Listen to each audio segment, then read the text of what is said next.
Ambassador Amar Simha, do you agree with my contention that the United States now is a power in terminal decline?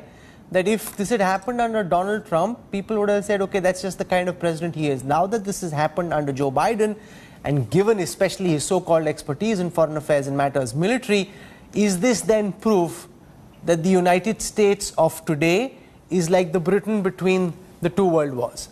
That this is a power whose best days are behind it? Rahul, no, I wouldn't go to that extent. It's true that they have lost interest in this war. Their departure makes it, as your last panelist said, that it makes it a more regional, more local issue. But I wouldn't say that this is their in terminal decline. I think the national power of U.S. emanates from a large number of issues, and it's not just one theater that would define it. But of course, the perception that it is in retreat or it's losing interest, etc., they will have to live down. And the second point that people would have said that this would have happened in Trump administration. In fact, I feel that the entire stage was set in Trump administration. The Doha agreement, the special envoy, the concessions given to Taliban, the timelines provided to them, it was all set in stone. So I personally feel that President Biden is being, so of course, he managed it badly, but you don't expect the president really to look into which guy goes into which aircraft, which Bagram base should be given up at what time, and what time do you exit from there. Those are issues which were very, very badly managed. Obviously, while they got 3 months but while the president needn't do it, he's got a full apparatus around him, and it's the president who ultimately signs off. There are diplomats, there are military people, there are people who are experts in evacuation.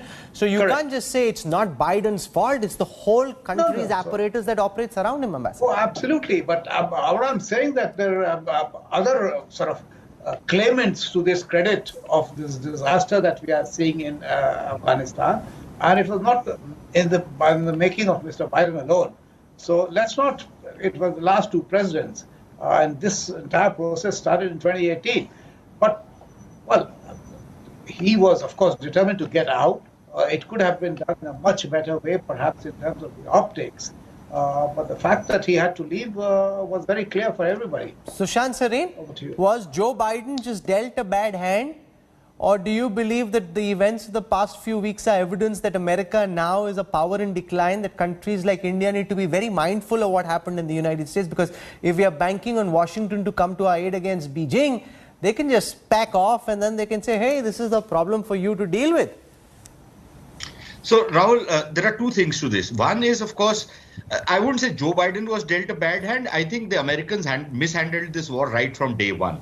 They were fighting the wrong enemy in the wrong country. But having said that, I think let's look ahead.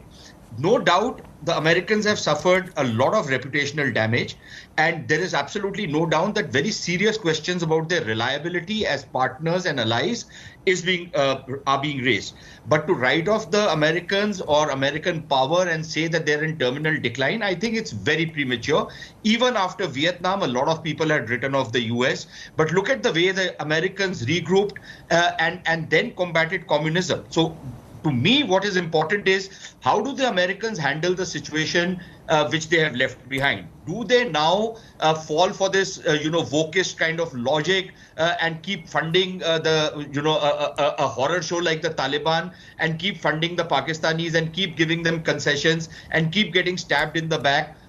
Do they do that? Which means that then I would not want to have any truck with them, because I would think they're in terminal decline. Or do they start combating this menace of terrorism in the way it needed to be combated right after 9/11. And I think what leadership the Americans show on this particular issue will determine, at least in my book, whether the Americans are going to retain their power, their status as a paramount power, or like you say, they will be in terminal decline, and many countries will look for options other than the US to